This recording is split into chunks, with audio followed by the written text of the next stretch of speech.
আসসালামু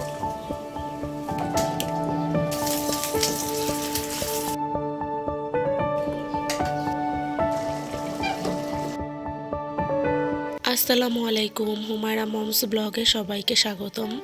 কি অবস্থা সবার, কেমন আছেন? আলহামদুলিল্লাহ আমরা ভালো আছি, আশা করি আপনারাও অনেক ভালো আছেন।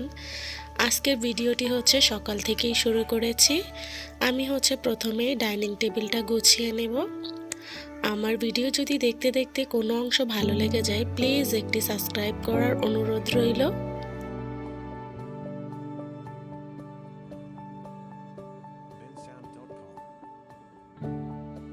আমার পাখিটা হচ্ছে টিভি দেখতেছে, এই ফাঁকে হচ্ছে আমি আমার বাসার সব কাজগুলি গুছিয়ে নেব।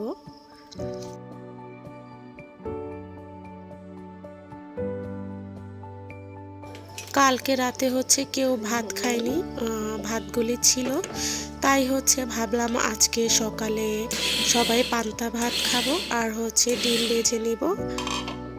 পেঁয়াজ, কাঁচামরিচ, তারপর হচ্ছে একটু হলুদ গুঁড়ো দিব, আর চালের গুঁড়া দিলে হচ্ছে মচমচা হয়, এই জন্য হচ্ছে আমি সবসময়ই পেঁয়াজের মধ্যে চালের গুঁড়াটা দিই।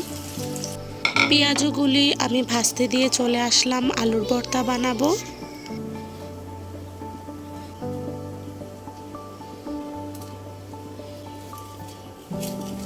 আমি হচ্ছে সকাল সকাল ঘুম থেকে উঠি, এই জন্য হচ্ছে সকালেই আমি রান্না বাড়াগুলি শেষ করি। পান্তা ভাত দিয়ে কিন্তু আলুর ভর্তা অনেক মজা। এই ফাঁকে হচ্ছে আমার পেঁয়াজগুলোও কিন্তু আমি ভেজে নিয়েছি। এখন হচ্ছে আমি ডিমগুলি ভেজে নিব, 2টা ডিম ভাজবো।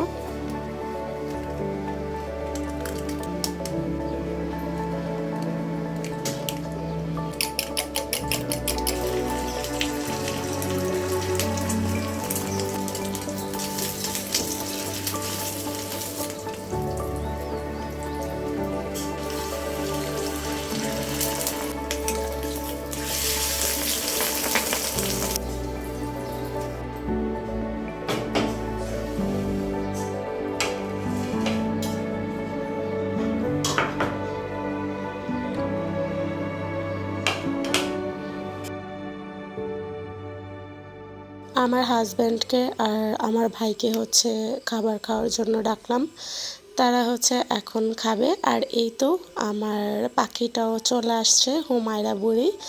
তার বাবা যখনই খাবার খেতে বসবে, সে হচ্ছে খাবার খাক বা না খাক কিন্তু তার বাবার কোলে থাকবে, তাকে রেখে কোনোভাবেই খাবার খেতে পারে না।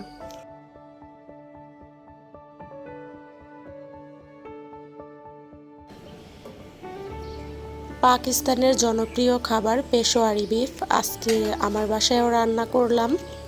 4টা পেঁয়াজ, 4টা রসুন, 3টা বোম্বাই মরিচ আর হাফ চামচের মতো আদা বাটা দিয়ে দিলাম। তার মতো হচ্ছে টমেটো দিয়ে দিলাম, ফ্রোজেন টমেটো ছিল ওইটাই দিয়ে দিলাম, আর হচ্ছে গোলমরিচ, পরিমাণ মতো লবণ, 1 চামচের মতো হচ্ছে ঘি, 5-6টা আলু।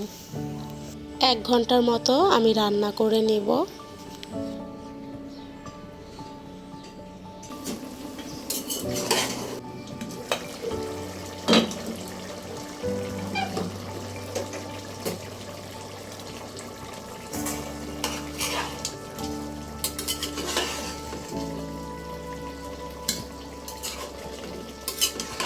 চুলার জালটা আমি একদম লো আঁচে রেখে তারপরে 1 ঘন্টার মতো রান্না করেছি। রান্নার ফাঁকে ফাঁকে মাংসটা আমি কিন্তু নাড়াও দিয়েছি।